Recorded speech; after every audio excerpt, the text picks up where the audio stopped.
వాయుగుండం ప్రభావంతో ఏపీలో భారీ వర్షాలు కురుస్తున్నాయి. ఏపీలోని 8 జిల్లాలకు రెడ్ అలర్ట్ జారీ చేసింది వాతావరణ శాఖ. ఏలూరు జిల్లా, తూర్పు గోదావరి, కోనసీమ జిల్లా, పశ్చిమ గోదావరి, కృష్ణా, గుంటూరు, పల్నాడు, ఎన్టీఆర్ జిల్లాలకు రెడ్ అలర్ట్ జారీ చేశారు.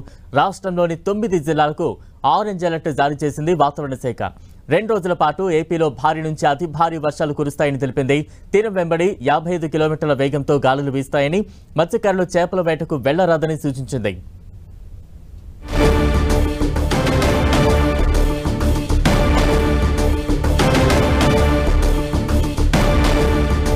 ఏపీకి రెడ్ అలర్ట్ జారీ చేసింది వాతావరణ శాఖ. ఇప్పటికే పలు జిల్లాల్లో రెడ్ అలర్ట్ జారీ చేసింది. దానికి సంబంధించిన మ్యాప్ కూడా మనం చూస్తూ ఉన్నాం.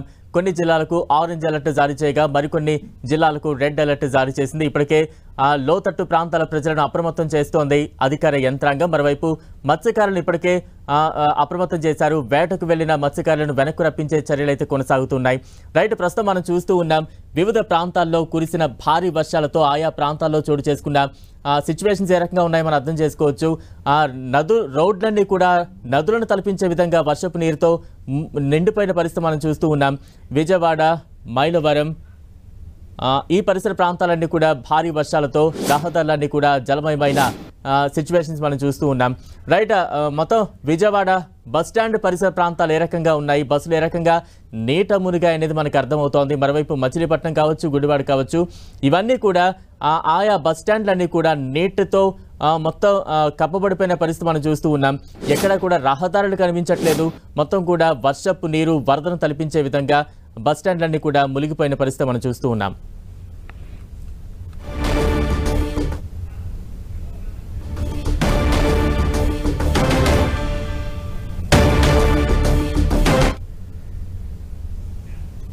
ఏపీకి రెడ్ అలర్ట్ జారీ చేసింది వాతావరణ శాఖ. తాజా అప్డేట్స్ అందించేందుకు మా ప్రతినిధి జయరాజ్ లైవ్ లో సిద్ధంగా ఉన్నారు. జయరాజ్. బలరాం, గడిచిన 24 గంటలుగా కుండపోత వర్షం, జాతీయ రహదారులు సైతం పూర్తి స్థాయిలో నీట మునిగినటువంటి పరిస్థితి. ఎక్కడికక్కడ మొత్తం వాహనాలన్నీ ఆగిపోయినటువంటి వాతావరణం.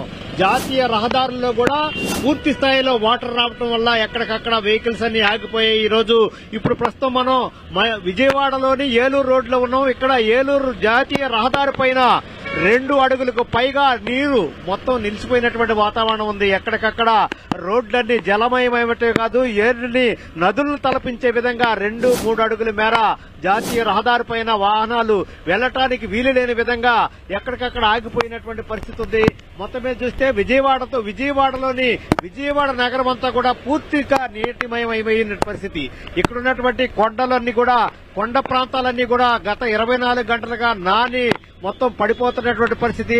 దుర్గమ్మ ఘాట్ కూడా మూసివేసినటువంటి పరిస్థితి. ఘాట్ రోడ్డు అంతా కూడా మూసివేశారు. అదేవిధంగా మొగల్రాజపురంలో సున్నపట్టిల్ సెంటర్ దగ్గర మొత్తం కొండచర్య విరిగిపడి 2 చనిపోయారు. పలువురు ప్రమాదకరమైనటువంటి పరిస్థితుల్లో ఉన్నారు.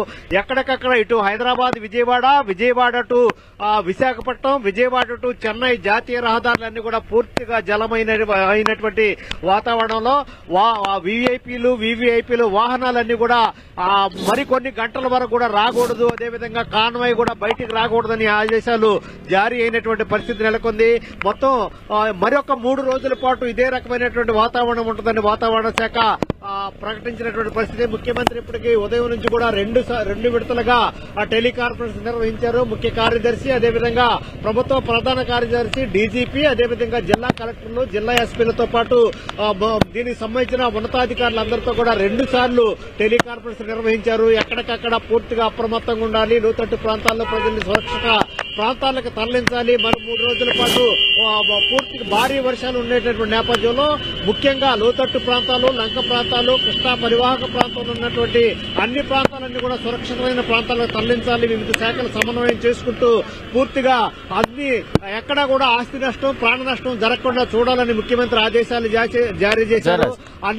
అన్ని శాఖల మంత్రులు, అదేవిధంగా అన్ని నియోజకవర్గాలు ఉన్నటువంటి ఎమ్మెల్యేలు, ఎంపీలు కూడా పూర్తిగా ప్రజల మధ్య ఉండాలి. ప్రజలకు ఏ విధమైన అసౌకర్యం కలగకుండా అప్రమత్తంగా ఉండాలని చెప్పేసి ముఖ్యమంత్రి ఆదేశాలు జారీ చేశారు. అన్ని జిల్లా కలెక్టరేట్లు, అదేవిధంగా ఆర్డీఓ కార్యాలయాలు హెల్ప్ లైన్ ఏర్పాటు చేశారు. మత్స్యకారుల్ని వేటకు వెళ్లొద్దని చెప్పేసి ఆదేశాలు జారీ చేసినటువంటి పరిస్థితి నెలకొంది. ముఖ్యమంత్రి గంట కూడా దీనిపైన సమీక్ష చేస్తూ ఎక్కడికక్కడ పూర్తి స్థాయిలో అప్రమత్తత కొనసాగుతూ ఉంది. జయరాజ్, అంటే లోతట్టు ప్రాంతాల్లో పరిస్థితి ఏ రకంగా ఉంది? ఎటువంటి పునరావాస చర్యలు చేపడుతూ ఉన్నారు? మరోవైపు తీర ప్రాంతం ఎక్కువగా ఉంటుంది ఏపీలో. ఇప్పటికే వేటకు వెళ్లిన మత్స్యకారులను వెనక్కు రప్పించేందుకు ఎటువంటి చర్యలు ప్రారంభించింది అధికార యంత్రాంగం? బలరాం, మొత్తం మీద చూస్తే తీర ప్రాంతం అంతా కూడా అల్లకల్లోలంగా ఉంది. సముద్రం అంతా కూడా అటు బంగాళాఖాతంలో ఏర్పడిన వాయుగుండ ప్రభావం వల్ల పూర్తి స్థాయిలో సముద్రంలో దాదాపు తాటి చెట్టు అంత పెద్ద ఎత్తున అలలు రేగుతున్నటువంటి వాతావరణం నెలకొంది. మరొక 3 రోజుల పాటు ఇదే రకమైనటువంటి భారీ వర్షాలు కురుస్తాయని వాతావరణ శాఖ ప్రకటించిన నేపథ్యంలో 8 జిల్లాల్లో రెడ్ అలర్ట్, అదేవిధంగా 9 జిల్లాల్లో ఆరెంజ్ అలర్ట్ జారీ చేసింది వాతావరణ శాఖ. ఆయా ప్రాంతాల్లో పూర్తి స్థాయిలో అప్రమత్తత కొనసాగుతూ ఉంది. ఎన్డీఆర్ఎఫ్ బృందాలు, ఎస్డీఆర్ఎఫ్ బృందాలన్నీ కూడా ఆ ప్రాంతాలు, లోతట్టు ప్రాంతాలు, అదేవిధంగా లంక ప్రాంతాలకు వచ్చే ఆయా ప్రాంతాల్లో పహారా కాస్తామని, లోతట్టు ప్రాంత ప్రజల్ని పూర్తి స్థాయిలో సురక్షితమైన ప్రాంతాలకు తరలి వెళ్లాలని ఇప్పటికే ఆయా ప్రాంతాల్లో ఉన్నటువంటి రెవెన్యూ యంత్రాంగం ఆదేశాలు జారీ చేసింది. గత కొద్ది రోజులుగా ఉన్నటువంటి వాతావరణ పరిస్థితుల నేపథ్యంలో ఎక్కడికక్కడ సహాయ పునరావాస కేంద్రాలన్నీ కూడా పూర్తి స్థాయిలో పనిచేయాలి, ఎక్కడ ఏ విధమైనటువంటి ఇబ్బందికరమైన పరిస్థితులు లేకుండా చూడాలని ముఖ్యమంత్రి ఇప్పటికే ఆదేశాలు జారీ చేశారు. మరొక వైపు ముఖ్యంగా పురపాలక సంఘాల్లో, విజయవాడ లాంటి నగరపాలక సంస్థల్లో డ్రైనేజీ సిస్టమ్ సరిగా లేకపోవడం వల్ల వరద నీరు ఎలా వస్తుందో అదే స్థాయిలో డ్రైనేజీ సిస్టమ్ ఎక్కడికక్కడ నీరు వచ్చింది. పూర్తి స్థాయిలో డ్రైనేజీ వాటర్ కూడా రోడ్ల మీద పొంగి ప్రవహించేటటువంటి ఒక అసాధారణమైనటువంటి పరిస్థితి ఉంది. ఇప్పటికే రాష్ట్ర వ్యాప్తంగా అనేక రకాలైనటువంటి జ్వరాలు, జలుబులు, దగ్గులతో ఇప్పుడే డెంగ్యూ జ్వరాలు, మలేరియా జ్వరాలతో ఆసుపత్రి పాలవుతున్నటువంటి ప్రజలు ఈ వాతావరణ కలుషితం వల్ల వాతావరణమైనటువంటి ఈ వాతావరణంలో మరింతగా ఈ అంటువ్యాధులు ప్రబలేటట్టు ప్రమాదం ఉందని చెప్పేసి భయపడుతున్నారు. ఇప్పటికే ఆసుపత్రులన్నీ కూడా పూర్తి స్థాయిలో పేషెంట్స్ తో కిటకిటలాడేటటువంటి వాతావరణంలో గత 24 గంటలుగా కురుస్తున్నటువంటి వర్షాలు, అదేవిధంగా ఈ నీరు కూడా, మంచి నీరు కూడా కలుషితం అవుతున్నటువంటి పరిస్థితుల్లో అటు వైద్యారోగ్య శాఖ, ఇటు మున్సిపల్ యంత్రాంగం కూడా సమన్వయంతో ముందుకెళ్లాల్సినటువంటి అవసరం ఉంది. కానీ విజయవాడ నగరపాలక సంస్థ పూర్తి స్థాయిలో నిద్రమత్తులో ఉందని చెప్పొచ్చు. ఈ రోజు ఉదయం నుంచి కూడా, రాత్రి నుంచి కూడా కురుస్తున్నటువంటి వర్షాల నేపథ్యంలో ఎక్కడ పొంగి ప్రవహిస్తున్నటువంటి ఈ డ్రైనేజీ సిస్టమ్ ని, ఈ ఉన్నటువంటి వాతావరణాన్ని, ఈ నీటిని తోడి బయటికి పోసేటటువంటి యంత్రాంగం ఈ రోజు వరకు కూడా ఎక్కడ రోడ్డు మీద కనిపించడం లేదు.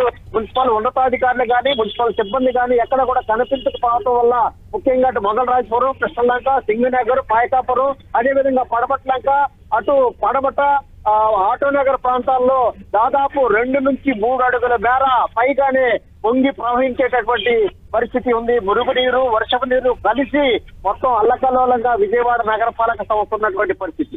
ఈ రకంగా ఉన్నటువంటి వాతావరణంలో ఈ వచ్చేటటువంటి వరద నీటిని, అదేవిధంగా పొంగుతున్నటువంటి డ్రైనేజీ వాటర్ ని ఎప్పటికప్పుడు బయటికి పంపాల్సినటువంటి సిస్టాన్ని ఇప్పటి వరకు కూడా ఏర్పాటు చేయకపోవడం వల్ల ఏమాత్రం చిన్న వర్షం వచ్చినా విజయవాడ నగరంలో పూర్తి స్థాయిలో మునిగిపోయేటటువంటి వాతావరణం ఉంది. ఆ నేపథ్యంలో ఈ రోజు గత 24 గంటల కురుస్తున్నటువంటి భారీ వర్షాల నేపథ్యంలో మరింతగా ఈ వర్షం నీరు ఎక్కువవుతూ ఉంది. దీని నేపథ్యంలో ఈ పరిస్థితుల్లో ఈ నగరపాలక సంస్థ ఏదైతే ఉందో, ఈ నగరపాలక సంస్థ సిబ్బంది పూర్తి స్థాయిలో నిద్రమత్తులో ఉందని చెప్పొచ్చు. ఈ పొంగి ప్రవహిస్తున్నటువంటి మురుగునీరు, వర్షపు నీరు కలిసి మొత్తం షాపుల్లో, ఇక్కడ చూస్తే విజయవాడ మెయిన్ రోడ్డు ఇది. షాపుల్లోకి ఏ విధంగా ఇక్కడ 3 అడుగులు ఉండేటటువంటి ఈ రోడ్డు పైగా 3 అడుగులు పైగా వర్షపు నీరు వచ్చే షాపుల్లోకి వెళ్తున్నటువంటి వాతావరణం ఉంది. ఇక్కడ మనం చూస్తే ఈ షాపులు అయితే లోపలికి వెళ్ళినటువంటి వాతావరణం ఉంది. షాపులన్నీ కూడా క్లోజ్ చేయాల్సినటువంటి అసాధారణమైన పరిస్థితి ఇటీవల కాలంలో ఎప్పుడు కూడా రాలేదు. ఈ వర్షపు నీరు, మురుగు నీరు ఆ షాపుల్లోకి వెళ్ళేటటువంటి పరిస్థితి ఉన్నటువంటి నేపథ్యంలో షాపులు కూడా తీయకుండా ఈ రోజు 1 గంట అయినా సరే షాపులు కూడా ఏమాత్రం మెయిన్ రోడ్డు ఇది విజయవాడ నగరంలో ఉన్నటువంటి ప్రధాన రహదారిలో ఉన్నటువంటి వాతావరణం. ఇక్కడ 3 అడుగులకు పైగా వర్షపు నీరు, మురుగు నీరు కూడా చేరటం వల్ల మొత్తం షాపులన్నీ కూడా క్లోజ్ చేసినటువంటి ఒక సాధారణమైనటువంటి పరిస్థితి ఉంది. ఎక్కడ వాహనాలు అక్కడ, ఇక్కడ ప్రధానమైన రహదారి చూస్తే వాహనాలు తిరిగేటటువంటి పరిస్థితి కూడా లేకుండా వాహనాలన్నీ కూడా నిలిపివేసినటువంటి దృశ్యాలు కూడా ఇక్కడ మనం చూడొచ్చు. మొత్తమే చూస్తే మరొక 3 రోజుల పాటు ఇదే విధంగా భారీ వర్షాలు కురిసే అవకాశం ఉంది. అప్రమత్తంగా ఉండాలి అధికార యంత్రాంగం, అదేవిధంగా ప్రజలు కూడా పూర్తి స్థాయిలో అధికారులకు సహకరించాలని చెప్పేసి ముఖ్యమంత్రి విజ్ఞప్తి చేసినటువంటి నేపథ్యంలో జిల్లా కలెక్టర్ పహారా కాస్తున్నారు. Thank you Jayaraj.